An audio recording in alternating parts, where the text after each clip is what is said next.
మీ business ఏదైనా మీ ఊర్లో promotion చేయాలంటే అది సుమన్ టీవీతోనే సాధ్యం. ఇప్పుడే సంప్రదించండి. మన వెనక కనిపిస్తున్న ఈ కళ్యాణ మండపం దాదాపు 60లో ఇక్కడ ఈ కళ్యాణ మండపం శంకుస్థాపన జరిగింది.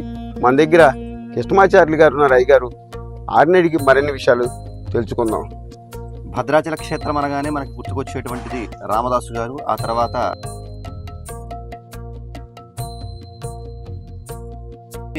శ్రీరామనవమి నాడు జరిగేటువంటి సీతారాముల కళ్యాణానికి కూడా భద్రాచలానికి అలాగే వీటికి కూడా మనకు అంత అవినాభావ సంబంధం ఉంది. భద్రాచలం మిథిలా స్టేడియం ఏదైతే సీతమ్మ తల్లి శ్రీరామచంద్రులు శ్రీరామనవమికి ఇక్కడ కళ్యాణం జరుగుద్ది. మన వెనక కనిపిస్తున్న ఈ కళ్యాణ మండపం దాదాపు 60లో ఇక్కడ ఈ కళ్యాణ మండపం శంకుస్థాపన జరిగింది. అలాగే 64లో నీలపు సంజీవ్ రెడ్డి గారు ఈ మండపాన్ని అప్పుడు ప్రారంభించారు. అయితే ఈ కళ్యాణ మండపానికి చాలా విశిష్టత ఉంది. శిల్పకళ 2 కన్నులు కూడా సరిపోవు.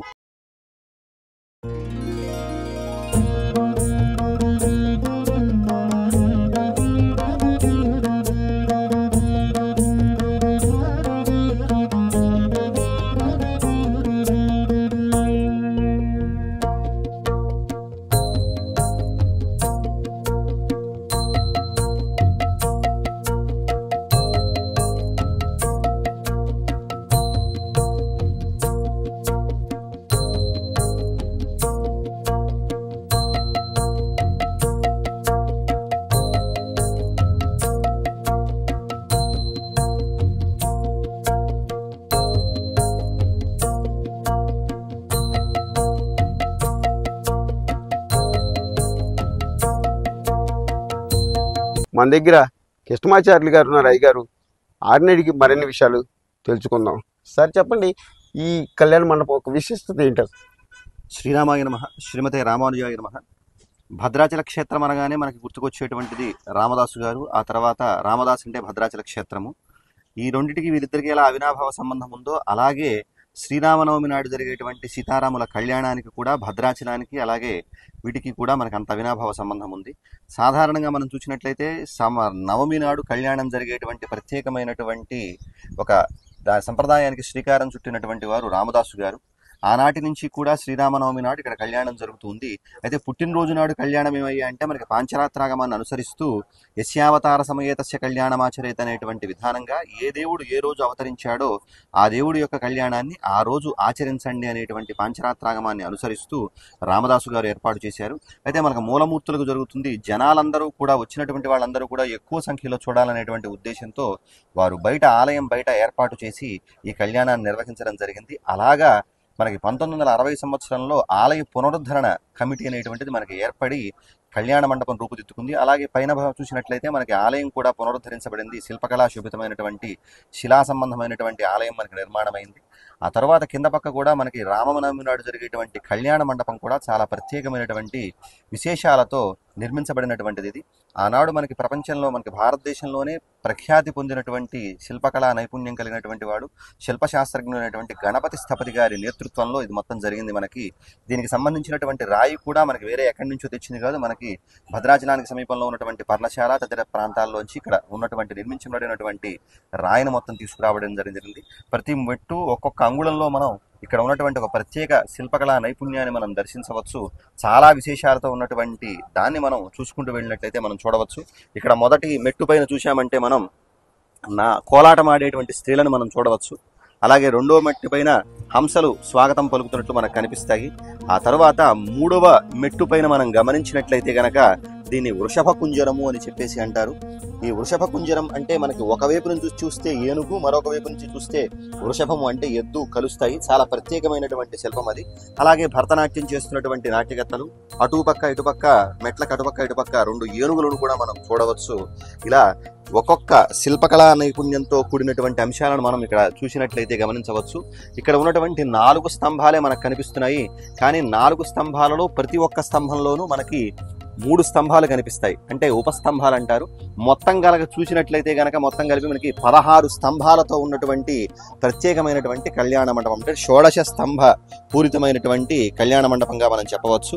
అంతేకాకుండా ఈ కళ్యాణ మండపం మధ్య భాగంలో ఉన్నటువంటి దానికి పద్మపీఠం అని చెప్పేసి అంటారు.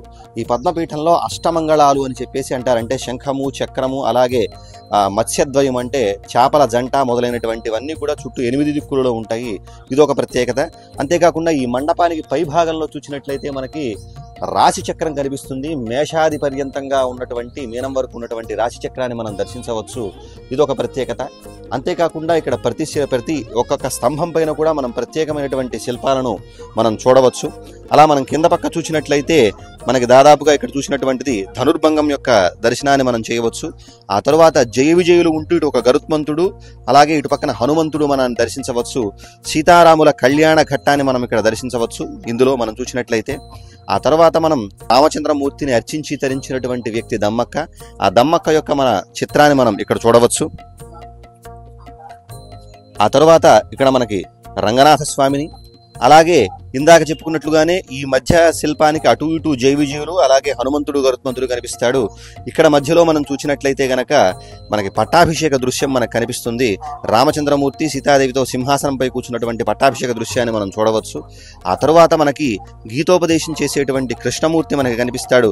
ఆ చిన్న శిల్లాల్లో చూడండి రథము, దానిలో ఉన్నటువంటి చక్రము, ఆ చక్రాలకు ఉన్నటువంటి అరలు కూడా మనం సుస్పష్టంగా దీనిలో గమనించవచ్చు.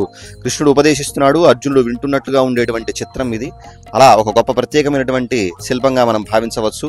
ఆ తర్వాత పక్కన చూసినట్లయితే మనకి కన్యాదానం చేస్తున్నటువంటి జనక మహారాజు కనిపిస్తాడు. సీతా కళ్యాణ దృశ్యం ఇది. అలాగే జనక మహారాజు పక్కనటువంటి విశేషమైనటువంటి వ్యక్తులను కూడా మనం దర్శించవచ్చు. మహర్షి పుంగవులు మొదలైనటువంటి వారిని అందరినీ కూడా. అలా ఇదొక ప్రత్యేకము. ఆ తర్వాత భద్ర మహర్షికి దర్శనమిచ్చినటువంటి మన చిత్రాన్ని, శిల్పాన్ని మనం చూడవచ్చు. భద్ర మహర్షి భద్రాచల క్షేత్ర ఆవిర్భావానికి ప్రధానమైనటువంటి వాడు, కారకుడు. అటువంటి ఆయనతో కూడినటువంటి ఈ చిత్రం చాలా విశేషమైనటువంటిది, ఈ శిల్పం చాలా విశేషమైనటువంటిది. దాన్ని కూడా మనం ఇక్కడ దర్శించవచ్చు. అలాగా ఇంకాస్త ముందుకు వెళ్ళినట్లయితే ఇక్కడ మనం ఒక ప్రత్యేకంగా చెప్పుకోవాలి.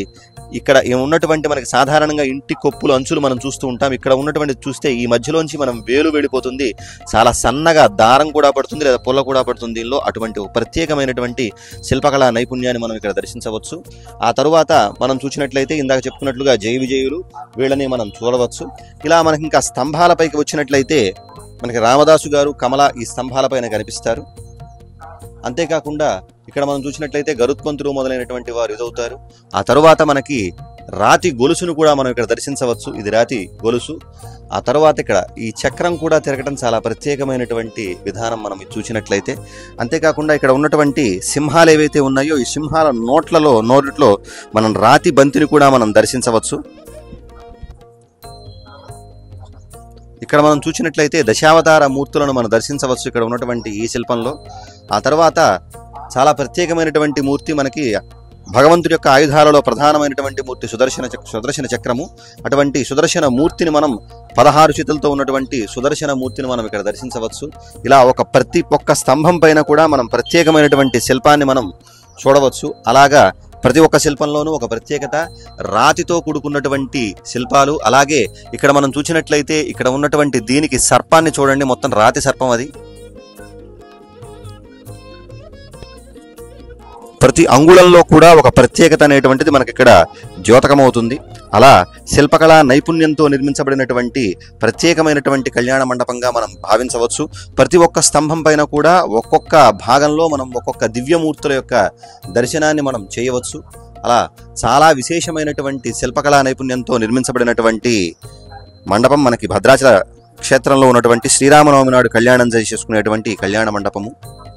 ఇక్కడ మనం చూసినట్లయితే గనక సింహం నోట్లో రాతి బంతిని మనం దర్శించవచ్చు. ఇక్కడ తిరుగుతుంది చూడండి, ఇది రాతి బంతి.